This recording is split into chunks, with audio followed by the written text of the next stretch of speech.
Hello दोस्तों, TET maths YouTube channel में आप सभी का स्वागत। और आज हम रीड लेवल 2 की साइंस के अंदर आज एक नया टॉपिक पढ़ने जा रहे हैं, सौरमंडल। सौरमंडल क्या है, इसके अंदर कितने ग्रह हैं, तारे क्या होते हैं, तारामंडल क्या होता है, क्षुद्र ग्रह, उल्काएं, ये सारे इसके अंदर आएंगे। तो आज जो हम पढ़ने जा रहे हैं इस सौरमंडल के बारे में पढ़ेंगे और इसमें स्पेशल क्या है, सूर्य के बारे में पढ़ेंगे। सूर्य क्या है, ठीक है, इसमें जो महत्वपूर्ण फैक्ट हैं वो हम याद करने की कोशिश करेंगे। तो चलिए अभी सबसे पहले देखते हैं कि सौरमंडल में क्या है। सौरमंडल क्या है कि ग्रह, क्षुद्र ग्रह, धूमकेतु, उल्कापिंड तथा अन्य आकाशीय पिंड सूर्य के चारों ओर चक्कर लगाते रहते हैं। ठीक है, सूर्य के चारों ओर का वातावरण जिसके अंदर क्या क्या आ जाता है, ग्रह आ जाते हैं, क्षुद्र ग्रह, धूमकेतु, उल्कापिंड और अन्य आकाशीय पिंड आ जाते हैं। ठीक है भाई, ये सूर्य के चारों ओर चक्कर लगाते हैं और ये सारे मिलकर के किसका निर्माण करते हैं, सौरमंडल का निर्माण करते हैं। ये सारे मिलकर के क्या कहलाते हैं, सौरमंडल कहलाते हैं। ठीक है भाई, अब यहाँ पे देखिए सौरमंडल का अगर मुखिया पूछा जाए, सौरमंडल का मुखिया कौन है, तो सूर्य है सौरमंडल का मुखिया। ठीक है भाई, क्योंकि इसका द्रव्यमान क्या है, बाकी सभी आकाशीय पिंडों की तुलना में बहुत ज़्यादा होता है, तो इसलिए क्या है, इसे मुखिया भी कहा जाता है। तो सौरमंडल का मुखिया किसे कहते हैं, सूर्य को कहते हैं। ये बात आपको ध्यान रखनी है। उसके बाद सूर्य के बारे में हम पढ़ते हैं कि सूर्य के अंदर कौन कौन से फैक्ट हमें याद रखने चाहिए। तो सबसे पहले आप देखिए कि पृथ्वी के सबसे निकटतम तारा जो है वो सूर्य है। तो तारा क्या होता है, यहाँ पे हम जब तारों के बारे में पढ़ेंगे तब हम डिटेल से उसके बारे में भी पढ़ेंगे, डिटेल से चर्चा करेंगे। लेकिन अभी आपको ध्यान रखना है कि तारे का मतलब है कि ऐसे कोई भी पिंड, आकाशीय पिंड जिनके पास क्या है, खुद का प्रकाश हो, यानी वो सवे के प्रकाश से चमकते हों, तो वो उनको तारा कहा जाता है। ठीक है भाई, तो यहाँ पे आप देखिए सूर्य जो है इसके पास भी क्या सवे का प्रकाश होता है, इसलिए ये पृथ्वी के सबसे निकटतम तारा है। ये बात आपको ध्यान रखनी है। पृथ्वी के सबसे नज़दीक तारा जो है वो कौन सा है, सूर्य है। ये बात आपको ध्यान रखनी है। उसके बाद सौरमंडल का हृदय स्थल भी इसे कहा जाता है, क्योंकि इसके चारों तरफ क्या है, सारे ग्रह, धूमकेतु, उल्कापिंड सभी क्या चक्कर लगाते रहते हैं, इसलिए इसे क्या है, सौरमंडल का हृदय स्थल भी कहा जाता है।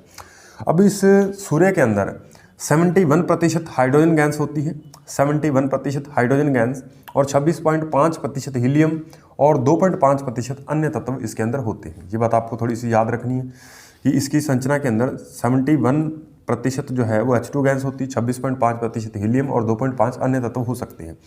उसके बाद ये जो है आकाशगंगा दुग्ध मेखला से इसकी दूरी, यानी सूर्य की आकाशगंगा दुग्ध मेखला, ठीक है, इससे जो दूरी है वो 32 के का मतलब क्या है, 32,000, इस के का मतलब 1000 है, तो 32,000 प्रकाश वर्ष दूर है। ठीक है भाई, प्रकाश वर्ष क्या होता है कि जब हम एक लाइट ईयर क्या होता है, प्रकाश वर्ष क्या होता है, तो जब सूर्य का प्रकाश पृथ्वी तक पहुंचने में जितनी दूरी तय करता है, जितनी दूरी तय करके आता है, उसको हम क्या कहते हैं, एक प्रकाश वर्ष कहते हैं। उसको हम क्या कहते हैं, एक प्रकाश वर्ष कहते हैं। क्योंकि ये दूरी बहुत ज़्यादा है तो इसलिए हम क्या है, इसको प्रकाश वर्ष के अंदर काउंट करते हैं। तो एक प्रकाश वर्ष क्या है, सूर्य के प्रकाश को पृथ्वी तक पहुंचने में जितनी दूरी तय करनी पड़ती है उसी दूरी को हम क्या कहते हैं, प्रकाश वर्ष कहते हैं। अब इसकी वैल्यू क्या होती है वो हम आगे नेक्स्ट देखेंगे। अभी आपको सिर्फ इतना याद रखना है कि आकाशगंगा दुग्ध मेखला से इसकी दूरी जो है वो 32,000 प्रकाश वर्ष दूर है। ये बात आपको ध्यान रखनी है। अब ये क्या करता है, सूर्य जो है, ये जो हमारी आकाशगंगा है, ठीक है, आकाशगंगा दुग्ध मेखला है, इसके चारों ओर क्या करता है, चक्कर लगाता रहता है। इसके चारों ओर क्या करता है, चक्कर लगाता रहता है। और चक्कर लगाने में क्या है, इसको आकाशगंगा दुग्ध मेखला के चारों ओर चक्कर लगाता है। और किस स्पीड से चक्कर ये लगाता है, 250 किलोमीटर प्रति सेकंड की रफ्तार से। ठीक है भाई, 250 किलोमीटर प्रति सेकंड की गति से क्या है, ये आकाशगंगा के चारों ओर क्या है, चक्कर लगाता रहता है। और इसका परिक्रमण काल, यानी ये क्या है, आकाशगंगा का एक चक्कर पूरा करने में कितना समय लेता है, ठीक है, तो वो होता है क्या है, हमारे पास परिक्रमण काल कहलाता है। ये कितना समय लेता है, परिक्रमण काल क्या होता है, आकाशगंगा के चारों ओर घूमने में लगा समय कितना है, 25 करोड़ वर्ष। ठीक है, 25 करोड़ वर्ष में ये क्या है, एक चक्कर पूरा करता है। ठीक है, और इस 25 करोड़ वर्ष को क्या कहते हैं, हम एक ब्रह्मांड वर्ष भी कहते हैं। ब्रह्मांड वर्ष क्या है, उसके अंदर कितने वर्ष शामिल होते हैं, तो आपको ध्यान रखना है कि आकाश गंगा का सूर्य जब एक चक्कर पूरा कर लेगा तो उसमें कितना समय लगेगा, उसको हम क्या कहते हैं, एक ब्रह्मांड वर्ष कहते हैं। और एक ब्रह्मांड वर्ष के अंदर कितने वर्ष होते हैं, तो 25 करोड़ वर्ष होते हैं। ये बात आपको ध्यान रखनी है। तो एक ब्रह्मांड वर्ष के अंदर 25 करोड़ वर्ष होते हैं, ये बात आपको ध्यान रखनी है। उसके बाद ये सूर्य है क्या, तो सूर्य एक गैसीय पिंड है, गैसीय पिंड है जिसके अंदर क्या है, विभिन्न गैसें हैं। जैसे यहाँ पे आपको बताया हाइड्रोजन है, हीलियम है, ठीक है, कुछ अन्य तत्व भी हो सकते हैं। और ये जो गैसें हैं इनके मध्य क्या है, असमान गतियाँ होती रहती हैं, ठीक है। यानी ये गैसें बहुत क्या है तेज़ी से घूम रही होती हैं, इनमें क्या है असमान गतियाँ पाई जाती हैं, ठीक है। सूर्य के भाग में जो है वो असमान गतियाँ पाई जाती हैं। इसका मध्य भाग जो है वो एक घूर्णन जो है 25 दिन में पूरा कर लेता है। इसका मध्य भाग अपने अक्ष पे एक घूर्णन पूरा करने में 25 दिन का समय लेता है, और ध्रुवीय भाग जो है वो कितना 35 दिन का समय लेता है। ये बात आपको ध्यान रखनी है। मध्य भाग 25 दिन में एक घूर्णन पूरा करता है और 35 दिन में ध्रुवीय भाग इसका एक घूर्णन पूरा कर लेता है। उसके बाद इसकी संरचना की बात करते हैं कि सूर्य की संरचना कैसी होती है। तो सूर्य की संरचना के अंदर कुछ नाम आपको याद रखने, क्रोड है, संवहक घेरा है, ठीक है, प्रकाश मंडल है, सौर वायुमंडल, वर्णमंडल, लघु स्पाइकें, किरीट या कोरोना, सूर्य कलंक, धब्बा, ठीक है, ये बात, और सौर हवा, सौर क्षोभ, ये क्या है, इसकी और कुछ परिभाषाएं हमें याद रखनी है। तो यहाँ पे आप देखिए, सबसे पहले हम बात करते हैं क्रोड। तो यहाँ पे आपको क्या है, सूर्य का चित्र दिखाएंगे। सूर्य के चित्र में ये जो छोटा त्रिभुज बना हुआ है, ये जो छोटा त्रिभुज है, ये किसको इंगित कर रहा है, ये क्रोड को। और उसके ऊपर जो बड़ा आया, ठीक है, बड़ा त्रिभुज, इसके ऊपर एक घेरा होता है जिसे हम कहते हैं संवाहक घेरा। क्या कहते हैं, संवाहक घेरा। तो पहले क्रोड के बारे में हम चर्चा करते हैं। क्रोड जो है वो सबसे आंतरिक स्तर है, अंदर वाला स्तर है, और ऊर्जा उत्पन्न करता है। और यही क्या है, ऊर्जा उत्पन्न करता है। यहाँ पे क्या है, मुख्य रूप से H2 से भरा होता है। यहाँ पे बहुत सारे हाइड्रोजन के अणु होते हैं, हाइड्रोजन के परमाणु होते हैं, ठीक है भाई। तो ये बात आपको ध्यान रखनी है।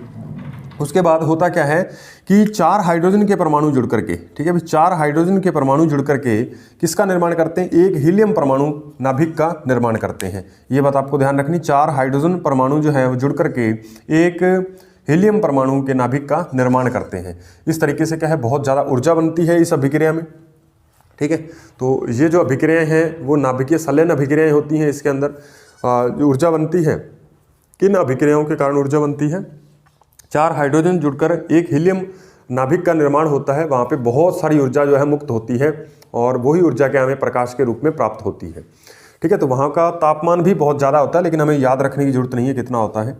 तो यहाँ पे आप देखिए, 4 हाइड्रोजन जुड़कर एक हीलियम परमाणु नाभिक का निर्माण करते हैं। किसके अंदर ये क्रिया हो रही होती है, क्रोड के अंदर। उसके बाद ये जो आप दूसरा त्रिभुज देख रहे हो, इसमें क्या है, संवाहक घेरा, ठीक है, इसे हम संवाहक घेरा कहते हैं। और ये क्रोड के ठीक ऊपर होता है। इसमें क्रोड में बनी ऊर्जा का संवहन होता है, ठीक है। क्रोड में जो ऊर्जा बनती है वो संवहन होकर के आगे बढ़ती रहती है, ठीक है, संवाहक घेरे से होकर के आगे आती है। ये बात आपको ध्यान रखनी है। उसके बाद नेक्स्ट है हमारे पास प्रकाश मंडल। प्रकाश मंडल क्या है, ऊपरी सतह, यानी दिखाई देने वाला, यानी जो ऊपरी सतह है जो हमें दिखाई देती है, विकिरणों का उत्सर्जन होता है यहाँ से, ठीक है। यहाँ से क्या है, विकिरणें निकल रही होती हैं। पहले क्या होता है, क्रोड, और फिर संवाहक घेरा, और फिर उसके बाद संवाहक घेरे के ऊपर क्या है, ऊपरी सतह पे जो हमें दिखाई देती है, और इस पे क्या है, विकिरणों का उत्सर्जन होता है, ठीक है भाई, विकिरणों का उत्सर्जन होता है। और ये सूर्य के व्यास का निर्धारण, यहाँ से एक क्वेश्चन बन सकता है कि सूर्य के व्यास का निर्धारण किससे किया जाता है। तो सूर्य के व्यास का निर्धारण जो है प्रकाश मंडल से किया जाता है, कि सूर्य का व्यास कितना है, प्रकाश मंडल से हम काउंट करते हैं। ये बात आपको ध्यान रखनी है। उसके बाद इसकी संरचना जो है वो कैसी होती है, कणिका में इसकी संरचना होती है। ये बात भी आपको ध्यान रखनी है। उसके बाद सौर वायुमंडल। अभी देखिए, ट्रिक्स जो है वो कुछ खास तरीके की बनाई जा सकती है, जैसे किसी के नाम से संबंधित ट्रिक्स है तो वो थोड़ी बहुत आप ट्रिक्स याद कर सकते हो। लेकिन जब ऐसी जानकारी आती है इसमें, तो हर एक चीज़, हर एक जगह पे फैक्ट्स हैं। तो ये फैक्ट्स तो हमें क्या है, 10-12 बार पढ़ के कम से कम याद करने ही पड़ेंगे, ठीक है भाई। जब तक ये याद नहीं होते उनको रिवीजन करते रहिए, आपको क्या है, याद हो जाएंगे, ठीक है। तो मैंने भी याद कर लिए थे, आपको भी याद हो सकते हैं, ठीक है। यदि आप करोगे, 3-4 बार 5 बार पढ़ोगे, तो आपको क्या आसानी से एग्जाम में याद आ रहे होंगे। तो निश्चिंत रहिए कि ये याद कैसे होंगे, क्योंकि इसमें ट्रिक बनाएंगे तो ट्रिक ही बहुत सारी, सैकड़ों ट्रिक बन जाएंगे इसमें। तो फिर वो ट्रिक्स को हमें याद करना पड़ेगा। तो ट्रिक्स को याद करने में अपना टाइम नहीं लगाएं, इसलिए हम इसको सीधा ही उतने समय में याद कर सकते हैं। इसलिए आप इसको सीधा ही याद कीजिए, वो आपके लिए ज़्यादा बेनिफिशियल रहेगा। उसके बाद सौर वायुमंडल जो है, ये क्या होता है, इसके ऊपर, प्रकाश मंडल के ऊपर सौर वायुमंडल होता है, जिससे क्या है, वर्णमंडल, इसके अंदर कुछ और चीज़ें आती हैं, जैसे वर्णमंडल, किरीट, कोरोना इत्यादि इसके अंदर आ जाते हैं। सौर वायुमंडल के अंदर वर्णमंडल आता है और किरीट, कोरोना आता है। ये बात आपको ध्यान रखनी है। उसके बाद वर्णमंडल, अब वर्णमंडल के बारे में पढ़ते हैं। तो वर्णमंडल क्या है, प्रकाश मंडल का ऊपरी स्तर है। ये जो प्रकाश मंडल है, इसका सबसे ऊपरी स्तर जो है वो क्या कहलाता है, वर्णमंडल कहलाता है। ये रक्तिम वर्णमंडल इसे कहा जाता है। रक्तिम मतलब ये लगभग लाल रंग का हमें क्या है, दिखाई देता है, इसलिए इसे रक्तिम वर्णमंडल कहते हैं। और ये H2 से भरा होता है, और पूर्ण सूर्य ग्रहण के समय प्रकाश मंडल के किनारे पर एक चमकीली गुलाबी दमक के समान दिखाई देता है। ठीक है, जब सूर्य ग्रहण होता है तो प्रकाश मंडल के किनारे पर एक चमकीली गुलाबी सी क्या है चमक उत्पन्न होती है। ठीक है, तो इस रूप में क्या है हम इसे देख सकते हैं वर्णमंडल को, वो वर्णमंडल ही होता है। तो ये बात आपको ध्यान रखनी है। उसके बाद ये सूर्य ग्रहण के समय देखा जा सकता है। और लघु स्पाइकें क्या होती हैं? ये जेट रूपी संरचनाएं होती हैं, तप्त गैसें होती हैं। यानी ये क्या है, बहुत सारी तप्त गैसें हैं जो जेट रूपी संरचनाएं, मतलब बादलों की तरह एक संरचनाएं सी बनाएंगी। ठीक है, जेट रूपी संरचनाएं होती हैं और इनकी उत्पत्ति सूर्य के चुंबकीय क्षेत्र के कारण होती है। इनकी उत्पत्ति कैसे होती है? सूर्य के चुंबकीय क्षेत्र के कारण होती है। सूर्य जो है वो अपने अक्ष पे क्या है 250 किलोमीटर प्रति सेकंड की रफ्तार से घूम रहा है, तो इसमें क्या है चुंबकीय क्षेत्र भी उत्पन्न होते हैं। तो ये चुंबकीय क्षेत्र के कारण क्या है लघु स्पाइकें हमें देखने को मिलती हैं। और इसमें आप ध्यान रखोगे कि किरीट या कोरोना क्या होता है? कोरोना ये वायरस वाला नहीं है। ठीक है, ये किरीट कह देते हैं या फिर कोरोना भी कह देते हैं। तो ये क्या है, वर्णमंडल स्तर के पीछे सबसे बाहरी परत, केवल यहाँ पे सबसे वर्णमंडल स्तर अभी आपको बताया कि प्रकाश मंडल का ऊपरी स्तर जो होता है वो वर्णमंडल होता है। और इस वर्णमंडल स्तर के पीछे सबसे बाहरी परत जो है वो उसे हम क्या कहते हैं? किरीट या कोरोना कहते हैं। तो वर्णमंडल स्तर के पीछे सबसे बाहरी परत जो होती है उसी को हम क्या कहते हैं? किरीट या कोरोना कहते हैं।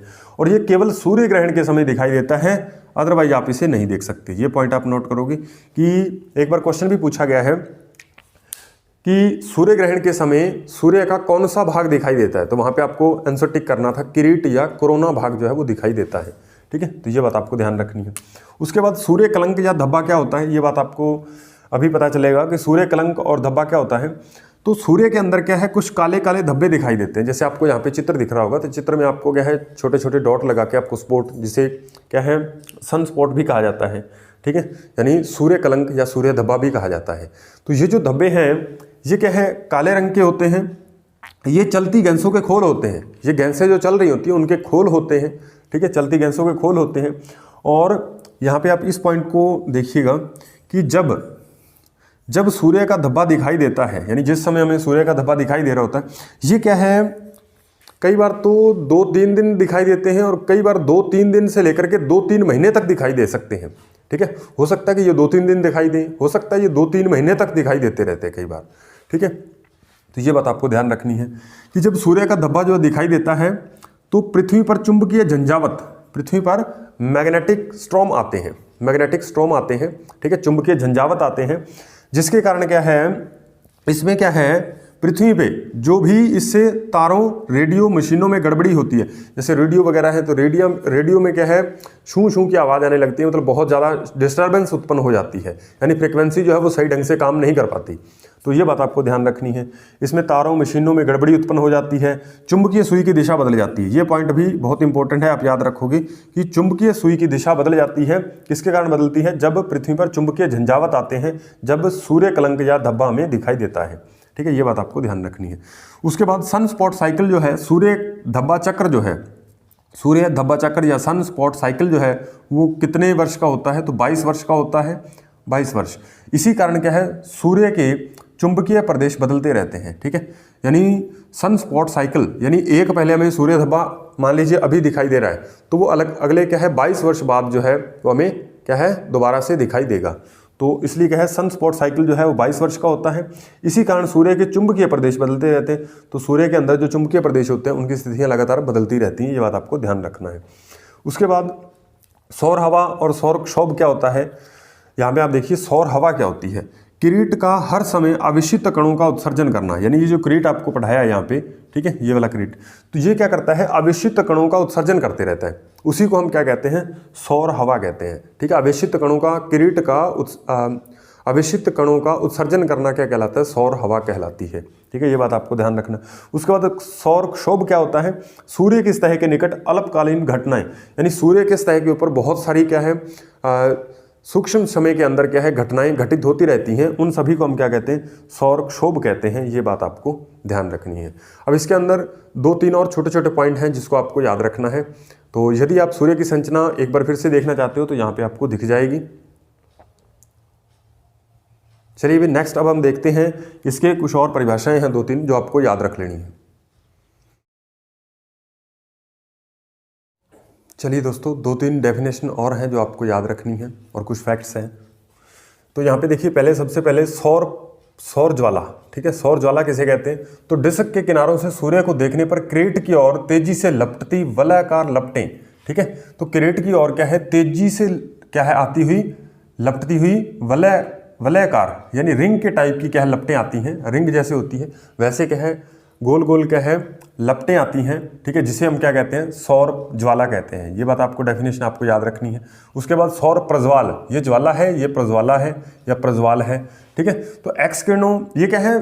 मूलतः क्या है? ये सौर प्रज्वाल जो है ये क्या है? ऊर्जा का उत्सर्जन है। किस रूप में? एक्स किरणों, पराबैंगनी और दृश्य विकिरण और द्रुत गति से यानी तेजी से इलेक्ट्रॉन, चलते हुए इलेक्ट्रॉन और प्रोटॉन के रूप में ऊर्जा का उत्सर्जन।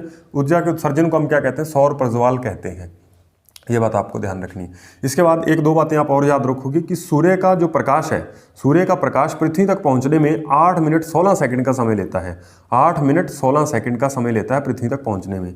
और 1 लाइट ईयर यानी अभी मैंने आपको बताया था प्रकाश वर्ष क्या होता है।